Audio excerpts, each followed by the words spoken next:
Hello guys, स्वागत है आपका। बहुत बहुत स्वागत है the haven of physics channel के अंदर। और आज के वीडियो में जो हम बात करने वाले हैं, magnetic effects in the electric current का जो चैप्टर था वो चल रहा था हमारा। उसके पिछले 5 वीडियो के अंदर 5 पार्ट थे, उसमें हमने अलग अलग टॉपिक्स के बारे में पढ़ा हुआ था। इस टॉपिक में हम बात करने वाले हैं डीसी मोटर के बारे में। डीसी मोटर जो है वो किस तरीके से काम करती है, उसका कंस्ट्रक्शन भी, उसका वर्किंग भी, उसका फंक्शन भी, क्या होती है, व्हाट इज डीसी मोटर, वो भी पढ़ेंगे। ठीक है, तो वो सब चीजें जो है वो आज के वीडियो में देखने वाले हैं। तो चलिए शुरू करते हैं। अब डीसी मोटर सुनते ही सबसे पहले तो ये सवाल आपके अंदर आना चाहिए कि डीसी मोटर मतलब क्या। डीसी मतलब क्या?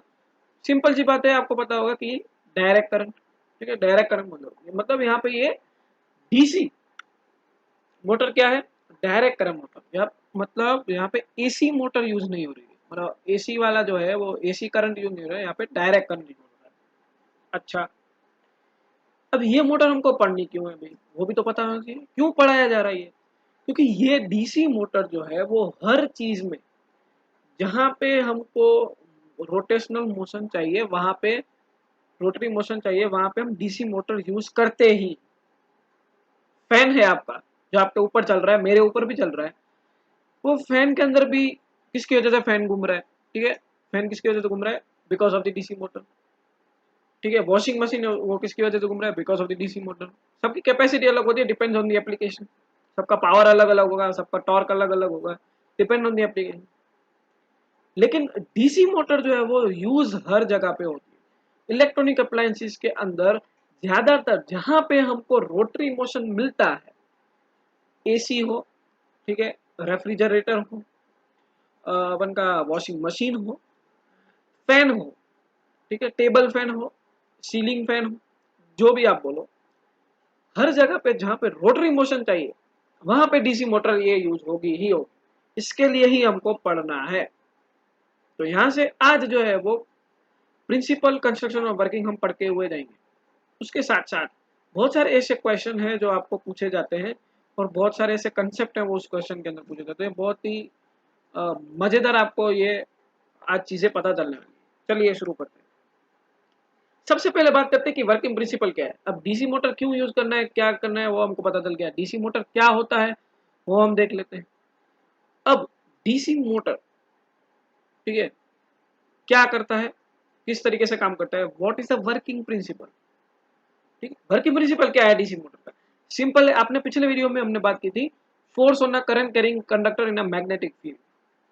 ठीक है, फोर्स हमने निकाला हुआ था कि करंट कैरिंग कंडक्टर जो है, अगर मैंने मैग्नेटिक फील्ड के अंदर में रख दिया, हमने सिमुलेशन के साथ देखा था, अगर मैंने मैग्नेटिक फील्ड के अंदर करंट कैरिंग कंडक्टर रख दिया तो उसके अंदर फोर्स जनरेट होगा। ठीक है, कंडक्टर के ऊपर फोर्स लगेगा, वो फोर्स या तो उसको अट्रैक्शन करेगा या तो रिपल्शन करवाएगा, वो भी हमने देखा हुआ था।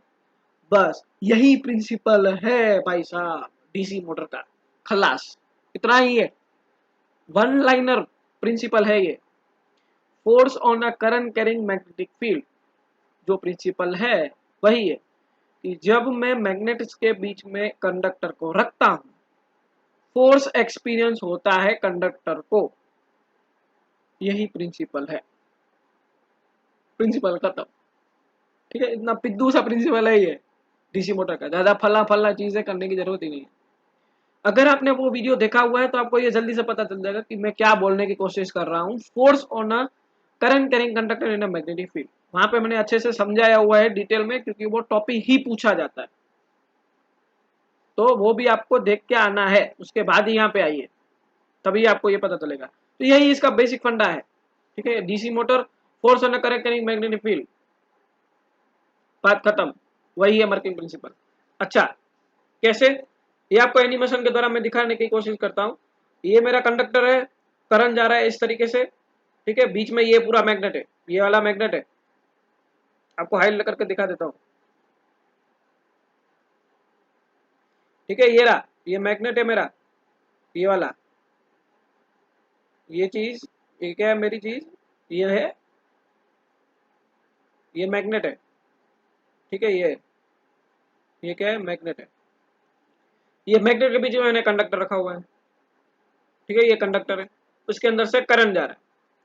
अब करंट जाएगा, क्योंकि मैंने कंडक्टर जो है वो मैग्नेटिक के फील्ड के अंदर रखा हुआ है, मैग्नेट के अंदर रखा हुआ है, तो इसको फोर्स एक्सपीरियंस होगा। ठीक है, इसको फोर्स एक्सपीरियंस होगा, वही है। ठीक है, यहाँ पे ये जा रहा है, ये करंट इस साइड गया, मैग्नेटिक फील्ड जो है वो करंट इस साइड जा रहा है। ठीक है, अंदर इनटू द पेज जा रहा है, देखिए आप। ठीक है, इनटू द पेज जा रहा है, ये रहा, इनटू द पेज जा रहा है करंट, और मैग्नेटिक फील्ड हमको इस साइड मिल रही है, ऐसे ऐसे हमको मैग्नेटिक फील्ड मिल रही है। यही सिंपल है। इस वजह से कैसे फोर्स हमको मिलेगा, फोर्स फील होगा कंडक्टर को। ठीक है, बस यही प्रिंसिपल। चलिए आगे चलते हैं। अच्छा, अब कंस्ट्रक्शन ऑफ डीसी मोटर, ये भी आपको पूछा जाता है, कंस्ट्रक्शन किस तरीके से करें। अब एनसीईआरटी के अंदर, उसके अंदर, सबके अंदर 3D फिगर्स दी हुई होती है, वो आप एग्जाम में तो ड्रॉ नहीं कर सकते। तो एग्जाम में एक सिंपल आपको मैं कंस्ट्रक्शन करके दिखाता हूँ, 2 मिनट का काम है। ठीक है, मैं यहाँ पे आपको कुछ माउस की मदद से मैं ड्रॉ करके दिखा रहा हूँ, तो माफ कीजिएगा, मेरे पास जो है वो पेन टेप नहीं है, तो थोड़ा आगे पीछे हो सकता है, लेकिन आपको जो है वो जब एग्जाम में स्केल से बनाओगे तो अच्छी तरीके से आपको दिख पाओगे। अच्छा, मेरे साथ ड्रॉ करते जाइए। करना क्या है आपको, ठीक है, यहाँ पे एक रेक्टेंगल ड्रॉ करना है। ठीक है, यहाँ पे एक रेक्टेंगल, यहाँ पे दूसरा रेक्टेंगल। ठीक है, 2 रेक्टेंगल बनाए। अब इन दोनों के बीच में हमने गैप रखा है, क्यों, क्योंकि यहाँ पे हमको तीसरा रेक्टेंगल। ठीक है, यहाँ पे हमको तीसरा रेक्टेंगल ये बनाया। अब यहाँ पे मेरे को जगह छोड़ देनी है, क्यों जगह छोड़नी है, यहाँ पे मेरे को पैसेज निकालूंगा मैं। ठीक है, एक लंबा पैसेज निकालूंगा, उसको पूरा नहीं करना है। ठीक है, ऐसे लंबा पैसेज निकालना है, ये हो गया लंबा पैसेज। अच्छा, अब यहाँ पे वापस एक और रेक्टेंगल बनाना है, बना दिया। वापस यहाँ पे भी एक और रेक्टेंगल बना दिया। ठीक है, तो कितने रेक्टेंगल हो गए, 1 2 3 4 5 रेक्टेंगल हो गए हमारे पास। अच्छा, यहां से निकलता हुआ एक और रेक्टेंगल बनाएंगे, लेकिन यहाँ पे एक बार मेरे को बैटरी कनेक्ट कर देंगे। ठीक है, यहाँ से मैं एक बैटरी कनेक्ट कर दूंगा, फिर यहाँ से वापस अंदर जाऊंगा ऐसे। ठीक है, अब यहाँ पे मैं दे देता हूँ प्लस, यहाँ पे मैं देता हूँ माइनस, ये बैटरी हो गई। अब यहाँ पे ये एक तो कौन सा हो गया, छठा रेक्टेंगल मिल गया हमको, 1 2 3 4 5 6। ये भी एक प्रकार का रेक्टेंगल ही है। अब दूसरी चीज हमको क्या करनी है, यहाँ पे मैं एक सर्कल ड्रॉ करूंगा, लेकिन पूरा सर्कल नहीं, आधा। ठीक है, यहाँ पे एक आधा सर्कल मैं ड्रॉ करूंगा इस तरीके से। दूसरा सर्कल वापस मैं इसको इस तरीके से यूज करूँ, इस तरीके से मेरे को बनाना है। तो ऊपर नीचे हो गया, थोड़ा वो बड़ा हो गया, वो छोटा हो गया, माफ कीजिएगा, लेकिन मेरे को इस तरीके से बीच में गैप रखना है, और ये 2 सर्कल बना देते हैं, बस खत्म हो गया कंस्ट्रक्शन पूरा। ठीक है, कंस्ट्रक्शन पूरा हो गया। यही सिंपल आपको चीजें बनानी है, आपको स्केल से बनाना है। ठीक है, अब आप गैस कीजिए कि ये दोनों चीजें क्या है, ये और ये क्या है, ये और ये क्या है। सही पहचाना आपने, ये है नॉर्थ पोल, दोनों मैग्नेट्स है, नॉर्थ पोल, और ये साउथ पोल। अगर ये दोनों मैग्नेट्स है तो इसके बीच में क्या होगा, वर्किंग प्रिंसिपल में देखा डीसी मोटर के कि 2 मैग्नेट के बीच में मेरे को क्या रखना है, करंट कैरिंग कंडक्टर। तो ये क्या है, इसको बोलते हैं, ये होगा कंडक्टर, कुछ कंडक्टर होगा। ये तो बैटरी है सर्किट को पूरा करने के लिए। अब क्योंकि ये आपको दिख रहा है कि ये स्प्लिट किया हुआ है, मैंने पूरी रिंग नहीं बनाई है, मैंने पूरी सर्कुलर रिंग नहीं बनाई है, सर्कुलर रिंग को तोड़ा हुआ है, ऐसे ऐसे रखा हुआ है, तोड़ा हुआ है। तो इसको, इसके लिए ही हम बोलते हैं स्प्लिट रिंग। क्या बोलते हैं इसको, स्प्लिट रिंग। इसको हम बोलते हैं स्प्लिट रिंग। ठीक है, ये बन गया आपका, बस ये लेबलिंग भी हो गया। ठीक है, लेबलिंग भी आपको किस तरीके से करना है आपको मैं दिखा देता हूँ। ठीक है, ये रहा, किस तरीके से बनाना है ये मैंने आपको दिखाया हुआ है, यहाँ पे लिखा हुआ है पूरी चीजें, जो मैंने बना के दिखाया वही यहाँ पे मैंने लिखा हुआ है। आपको स्क्रीनशॉट खींचना है तो खींच लीजिए। ठीक है, ये मैंने बनाया हुआ है, एक बार आपको मिटा देता हूँ, स्क्रीनशॉट खींच लीजिए। ठीक है, यही मैंने लिखा हुआ है जो बनाया हुआ है। अच्छा, ये रहा। ठीक है, ये नॉर्थ पोल, ये साउथ पोल। अब ये जो है वो बैटरी हो गई मेरी इलेक्ट्रिक सर्किट, ठीक है। यहाँ से मेरा जा रहा है ये रेक्टेंगल दूसरा, यहाँ से मेरी स्प्लिट रिंग हो गई, और ये हो गया दूसरे दो रेक्टेंगल। अब इसको लेबलिंग कर देते, ठीक है। कंस्ट्रक्शन तो हमने कर लिया, अच्छे से लेबलिंग कर दे, क्योंकि ये दोनों साउथ पोल, नॉर्थ पोल और साउथ पोल है, तो ये क्या हो गए, दोनों दोनों चीजें, ये दोनों चीजें क्या है, एक ये और एक ये क्या है, ये मैग्नेट्स है, ठीक है। ये क्या है, ये मैग्नेट्स है। माफ कीजिएगा राइटिंग के लिए, ये मैग्नेट्स है। अच्छा, अब ये क्या है, दोनों के बीच में कंडक्टर रखा था हमने, तो कंडक्टर में मैंने क्या रखा है यहाँ पे, इसको कॉइल बोलते हैं, वैसे तो हम कॉइल ही बोलते हैं, लेकिन इसको क्योंकि ये फैन के अंदर है तो हम इसको क्या बोलते हैं, आर्मेचर कॉइल। क्या बोलते हैं हम इसको, आर्मेचर कॉइल, ठीक है। आर्मेचर कॉइल,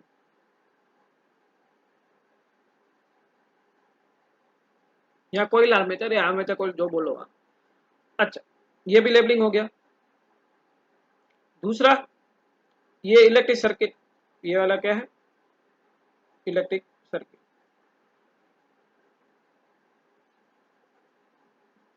ये हो गया इलेक्ट्रिक सर्किट, ठीक है। फिर ये क्या है, ये क्या है चीज है, ये दोनों साइड, ठीक है। ये दोनों साइड क्या है, ये कार्बन ब्रशेज, ठीक है, इसको हम बोलते हैं कार्बन ब्रश,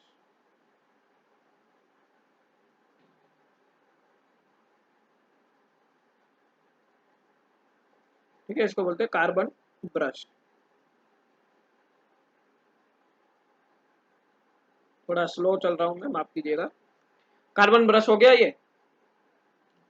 अब ये जो मैंने आपको पहले ही बता दिया, ये क्या है, स्प्लिट रिंग, SR मैं सॉफ्टवेयर में लिख रहा हूँ, ठीक है। ये हो गया स्प्लिट रिंग, खत्म, लेबलिंग भी खत्म, ठीक है। इतना ही है। चलिए 5 दिखा देता हूँ आपको, 5 ऑफ डीसी मोटर।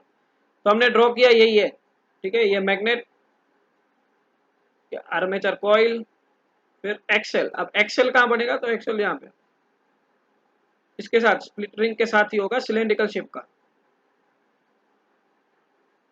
तो ये एक्सेल और कुछ नहीं है, जो आपका पंखा होता है, ठीक है, पंखा, उसके ऊपर बहुत बड़ी हमने शाप देखी हुई है, डंडी होती है, वो भी घूमती है साथ में, ठीक है, वो डंडी हमने देखी हुई है। और फिर उसके ऊपर ऐसे ढकने जैसा कुछ होता है, कप के आकार का, और वहां पे पंखा जो है, दोनों के बीच में एक लंबी सी डंडी होती है, उस डंडी को ही हम बोलते हैं एक्सेल, ठीक है। उसको डंडी नहीं बोलते, लेकिन एक्सेल। तो ये एक्सेल जो है, ये वो इस तरीके से वो भी साथ में घूमता है।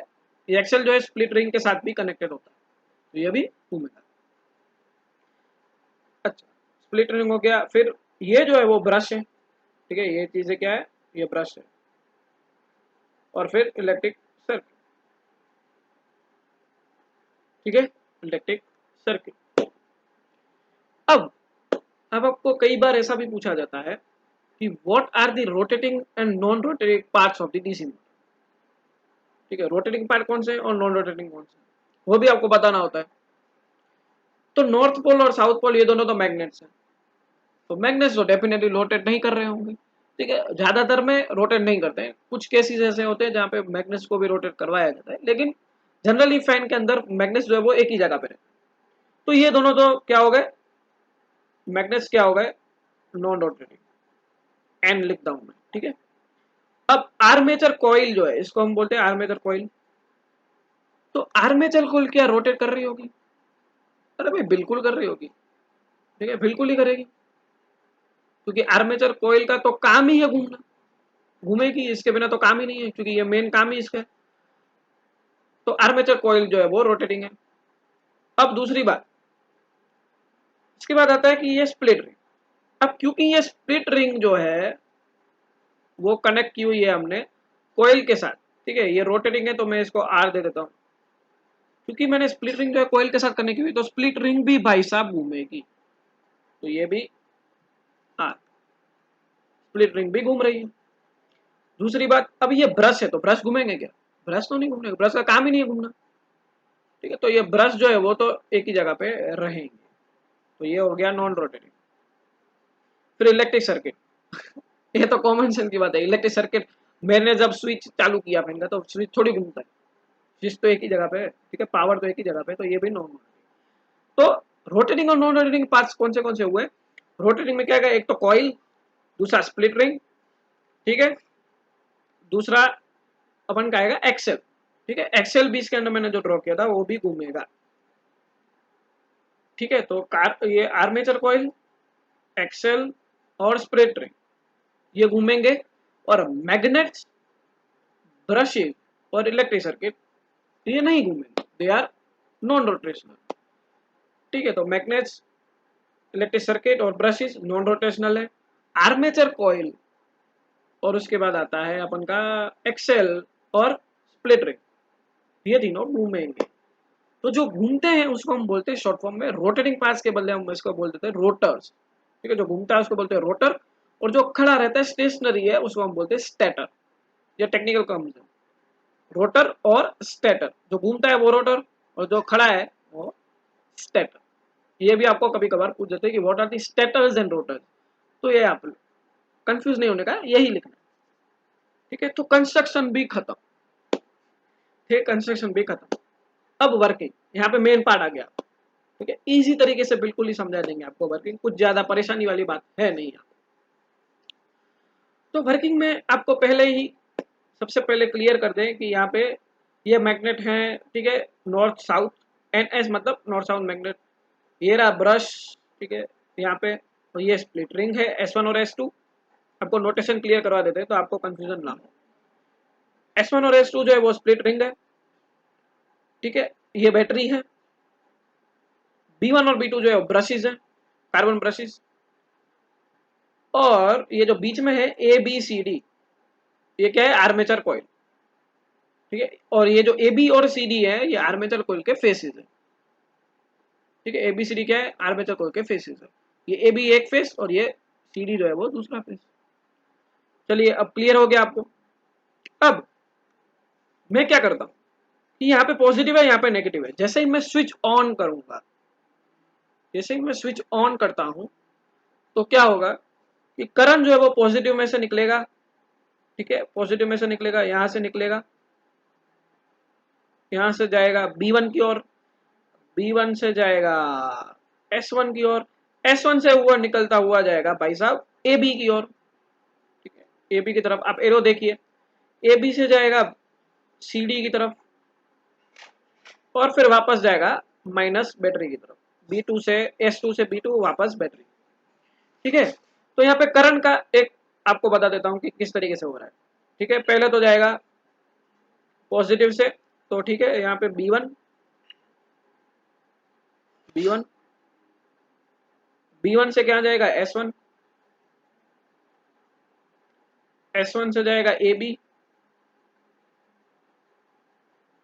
ठीक है, ये करंट की डायरेक्शन बता रहा हूँ अभी आपको, ABCD। ठीक है, साथ में ही लिख देते हैं ABCD। ठीक है, यहाँ पे लिख देता हूँ मैं B1, ये S1, S1 से जाएगा ABCD। ठीक है, S1 से जाएगा ABCD। ठीक है, और ABCD के बाद जाएगा वापस B2।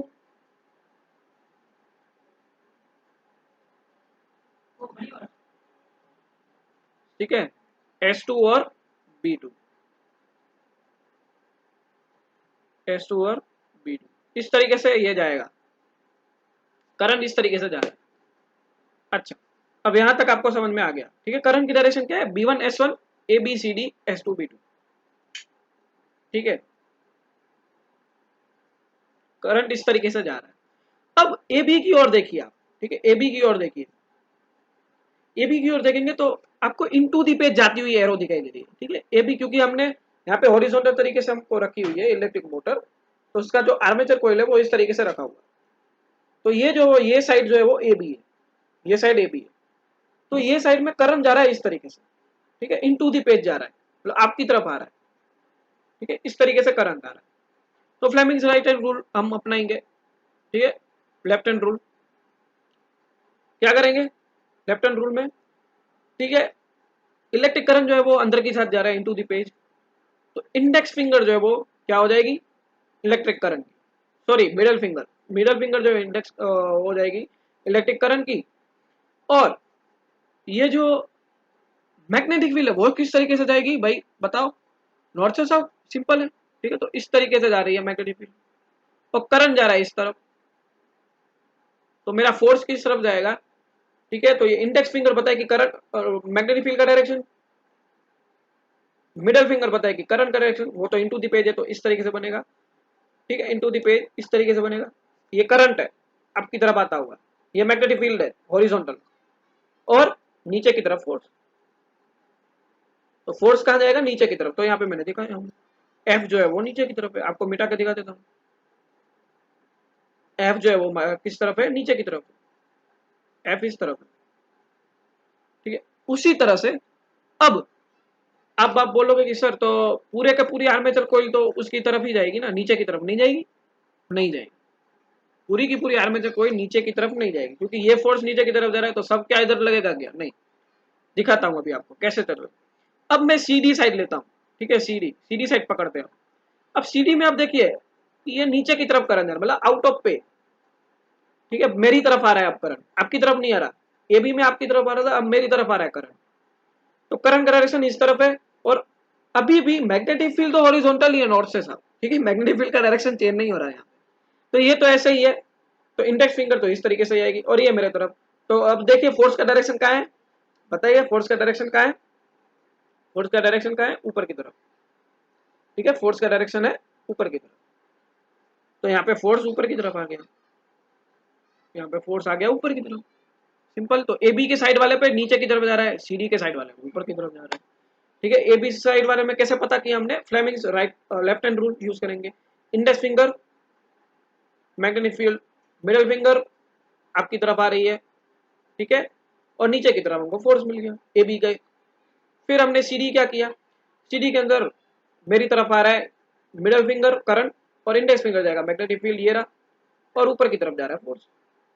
ठीक है, तो ए बी की साइड वाले जो है वो नीचे की तरफ जा रहा है, और सी डी की साइड ऊपर की तरफ जा रहा है, एक ऐसे एक ऐसे। ठीक है, ये दो हाथ है मेरे, आप मान लीजिए ये दो मेरे हाथ है, यहाँ पे बहुत बड़ा लोचा है देखना, ये दो मेरे हाथ है, वो एक ही दाएं में नहीं आ रहे, यहाँ ऐसे भी नहीं जा रहे, ऐसे भी नहीं जा रहे, कैसे जा रहे? एक ऐसे है, एक ऐसे। ठीक है, एक नीचे एक ऊपर, ऐसे जा रहा है मेरा दोनों हाथ, एक हाथ नीचे एक हाथ ऊपर। तो मेरे को क्या मिल रहा है यहाँ पे? रोटेशन। जब हम कार चलाते हैं, जब हम गाड़ी चलाते हैं, तो हम क्या करते हैं? एक हाथ जो है वो नीचे करते हैं, जब हम टर्न करते हैं तो एक हाथ नीचे करते हैं, एक हाथ ऊपर। ठीक है, स्टेयरिंग को एक हाथ ऐसे करते हैं, एक हाथ ऊपर करते हैं, तभी तो हमें रोटेशन मिलता है। ठीक है, तभी तो रोटेशन मिलेगा। तो यही हो रहा है यहाँ पे, ये रोटेशन इसी तरीके से मिलता है।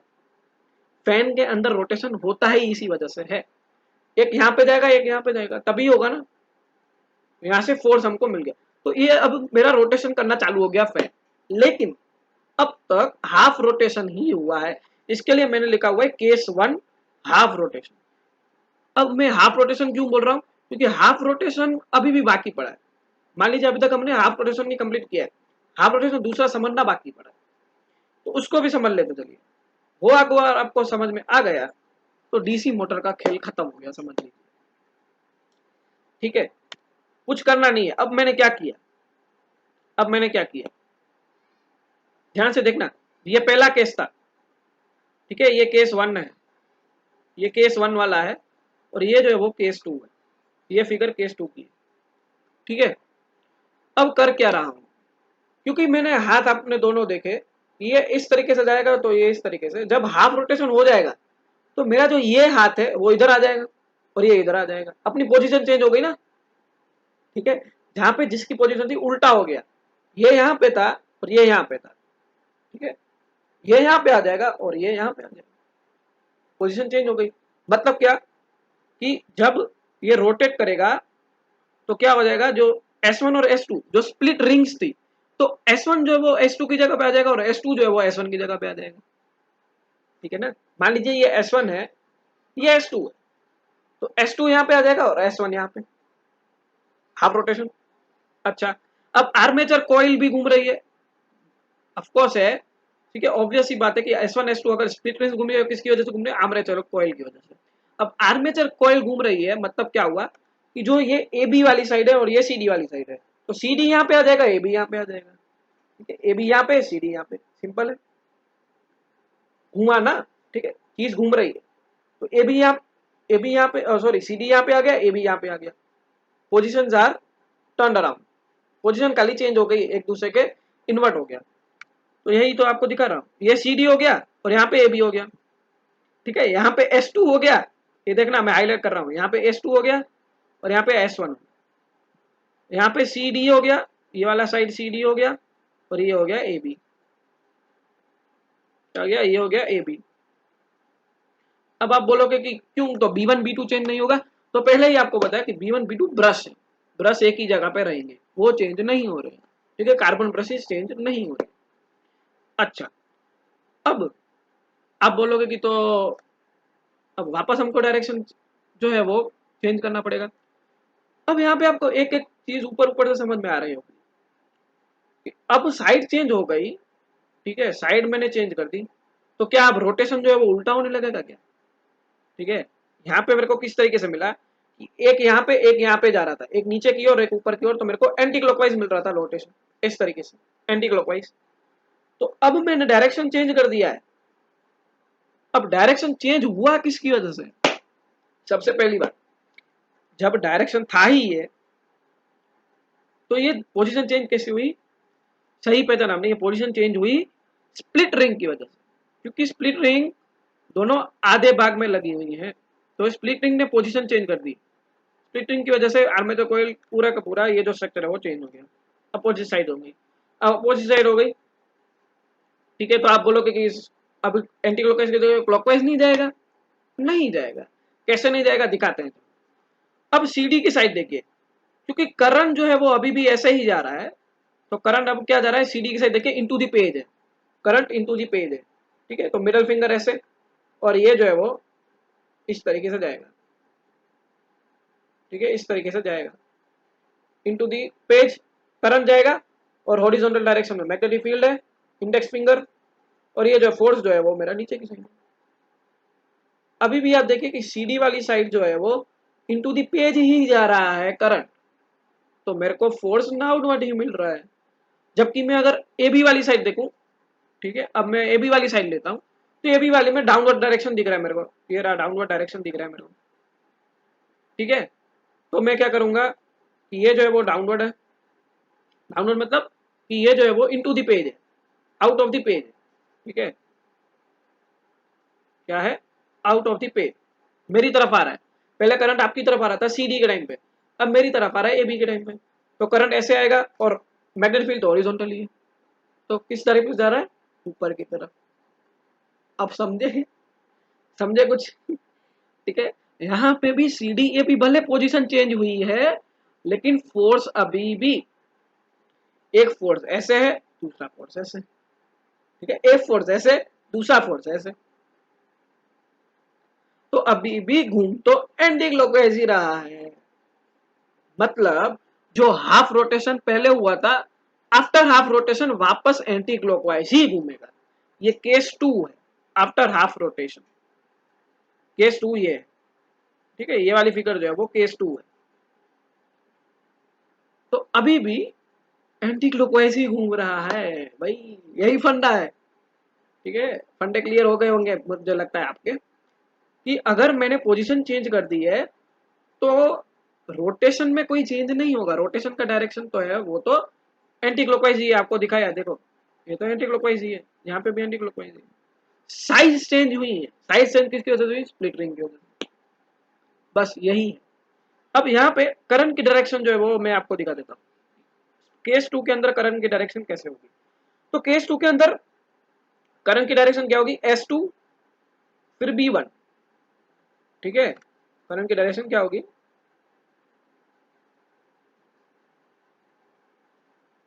S2,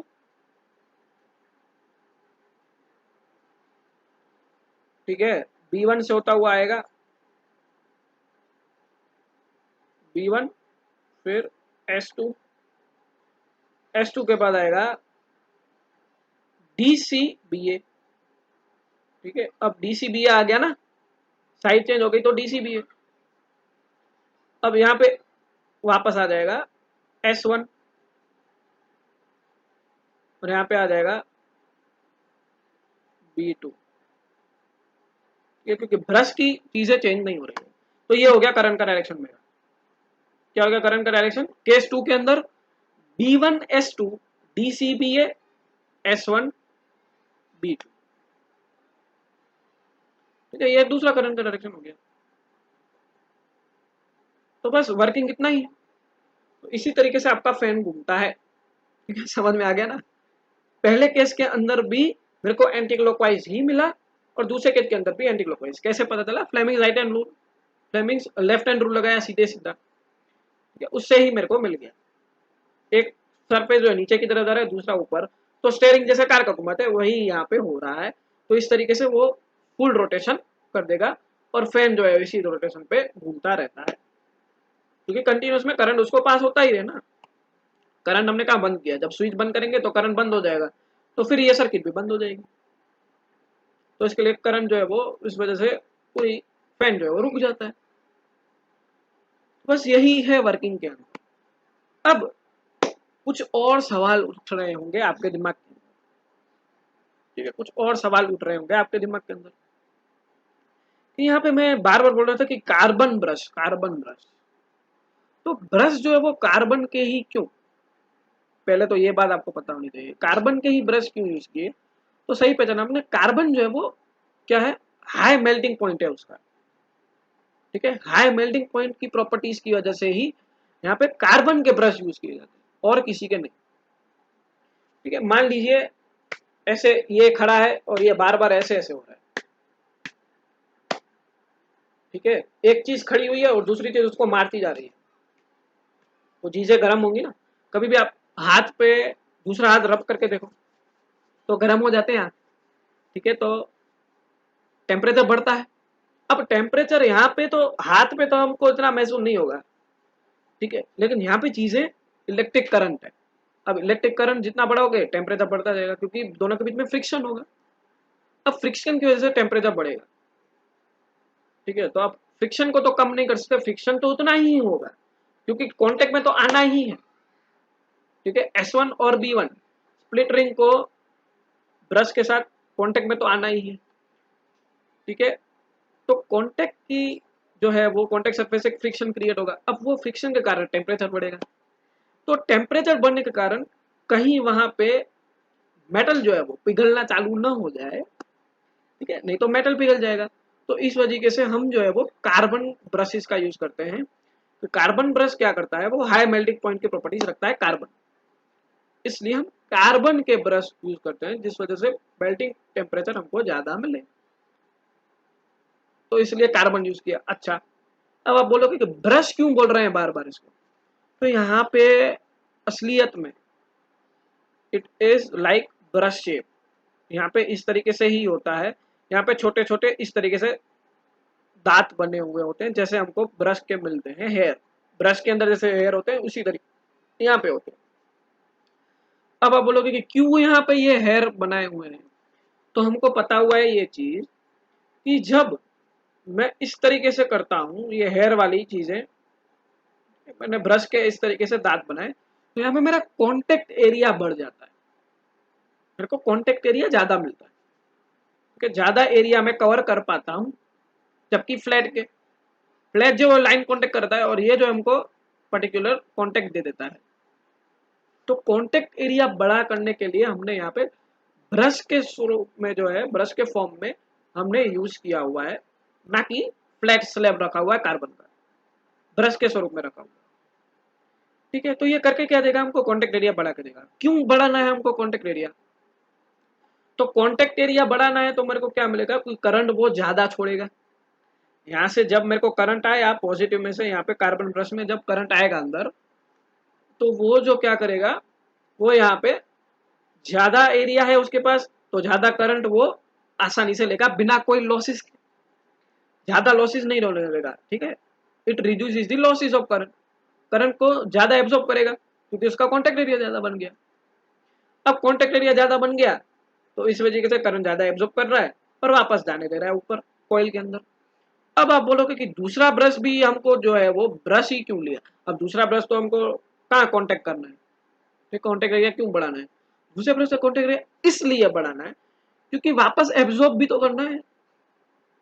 ठीक है, वापस एब्जॉर्ब भी तो करना है क्योंकि जहां पे जितना उसने लॉस रिड्यूस लॉस करके हमको पूरे सर्किट में करंट घुमा के दिया उसने कॉइल के अंदर, तो वापस वही करंट हमको वापस पूरी साइकिल में चाहिए, तो वही वापस हमने यूज किया। और दूसरी भी यहाँ पे बात है कि जब स्प्लिट रिंग्स चेंज होंगी तो पोजीशन चेंज हो जाएगी, तो वहां पे वापस जो साइकिल करने के लिए B1 B2 तो एक ही जगह पे, तो यहाँ पे वापस एब्जॉर्ब करने के लिए भी कॉन्टेक्ट एरिया ज्यादा चाहिए क्योंकि वो दे भी ज्यादा रहा है क्योंकि कॉन्टेक्ट एरिया ज्यादा है, तो लेगा भी ज्यादा, कॉन्टेक्ट एरिया ज्यादा है। इसके लिए हमको दोनों ब्रश ही यूज करते हैं। ठीक है, यहाँ पे दोनों ब्रश ही यूज करते हैं। दूसरी बात, यहाँ पे स्प्लिट रिंग, स्प्लिट के फॉर्म में क्यों, सर्कुलर रिंग क्यों नहीं ली हम? ये भी यहाँ पे चीज है बहुत बड़ी। आप बोलोगे कि सर्कुलर रिंग पूरी की पूरी क्यों नहीं ले ली, क्यों स्प्लिट रिंग ली? अच्छा, यहाँ पे स्प्लिट रिंग रहने का एक ही मतलब है, आप ही बता दीजिए, अगर मैं स्प्लिट रिंग को पूरी की पूरी सर्कुलर कर दूं तो क्या वो करंट का डायरेक्शन चेंज कर पाएगी? ये पोजीशन चेंज हो पाएंगे? करंट का डायरेक्शन चेंज होगा क्या? ठीक है, सोचिए, क्योंकि सर्कुलर रिंग मतलब क्या हो गया कि ये पूरा का पूरा सर्कल, सर्कुलर रिंग मतलब क्या, पूरा का पूरा सर्कल। तो सर्कल में तो आप कहीं भी है, डायरेक्शन तो वही है, सर्कल को कहाँ फर्क पड़ता है? सर्कल का मतलब ही वही है, वो तो हर जगह से यूनिफॉर्म है, तभी तो उसको सर्कल बोलते हैं। It is not a triangle, it is not a rectangle. तो यहाँ पे क्या हम यूज कर रहे हैं, स्प्लिट कर दिया, यहाँ से मैंने बीच में से इसको ब्रेक कर दिया। अब मैंने बीच में से ब्रेक कर दिया तो जब वो स्प्लिट होंगे तो वो आसानी से मेरे को दो रिवर्स करंट मेरे को रिवर्स डायरेक्शन करके देता है, इसलिए हमने टूटी हुई मतलब स्प्लिट की हुई रिंग्स यूज की है। ठीक है, इसलिए ही हमने टूटी हुई रिंग मतलब स्प्लिट की हुई रिंग हमने यूज की हुई है। तो यही यहाँ पे चीज थी। अब आगे एक और टॉपिक बचा हुआ है।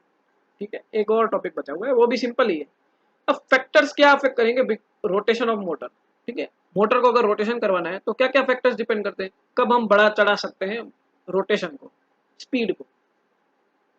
वही बिल जो पिछले वीडियो में हमने देखा था, force on a current carrying magnetic field, तो यहाँ पे भी तो वही है principle, force on a current carrying conductor in a magnetic field, तो वही यहाँ पे बिल यूज होगा। ठीक है, strength of the magnetic field, जितना मैग्नेटिक फील्ड बढ़ाऊंगा उतना ही बढ़ेगा मेरा रोटेशन। दूसरा, करंट, कॉइल के अंदर मैंने करंट बढ़ा दिया तो भी बढ़ेगा रोटेशन।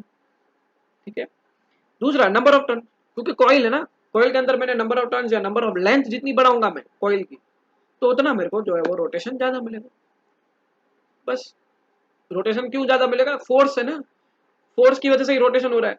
और अगर मैंने ये सब चीजें बढ़ाई, मैग्नेटिक फील्ड, कॉइल का करंट और टर्न्स, तो मेरे को फोर्स ज्यादा मिलेगा, और जितना फोर्स ज्यादा उतना रोटेशन की स्पीड ज्यादा, वही चीज है। ठीक है, तो बस यहाँ पे ही वीडियो खत्म करते हैं। आज का टॉपिक यहाँ तक ही था, समराइज कर लेते हैं एक बार। तो ये किस पे काम करता है, वर्किंग प्रिंसिपल क्या है डीसी मोटर का, force on a current carrying magnetic field, खत्म। दूसरा, कंस्ट्रक्शन ऑफ डीसी मोटर क्या है, सिंपल है, रेक्टेंगल्स ही बनाने हैं आपको बस, और कुछ नहीं करना है एग्जाम के अंदर। ठीक है, रेक्टेंगल्स ही आपको बनाते जाने हैं। और पार्ट्स ऑफ डीसी मोटर के अंदर मैग्नेट्स, ठीक है, फिर coil, axle, electric circuit, brushes and split ring. अच्छा, फिर वर्किंग हमने देखी। ठीक है, जब हाफ रोटेशन था तब किस तरीके से काम किया, Fleming's left hand rule use करना है, और जब दूसरा हाफ रोटेशन था तब भी हमको फ्लेमिंग्स जो है वो लेफ्ट हैंड रूल। वो कह रहे हैं खाली साइड चेंज हो रही। ठीक है, रोटेशन तो है वो एंटी क्लॉकवाइज ही, रोटेशन चेंज नहीं। बस उसके बाद फैक्टर्स क्या क्या अफेक्ट करेंगे, तो बिल, मैग्नेटिक फील्ड, कॉइल का करंट और कॉइल के टर्न्स। ठीक है, तो उम्मीद है आपको ये वीडियो में समझ में आया होगा कुछ। वीडियो देखने के लिए थैंक यू।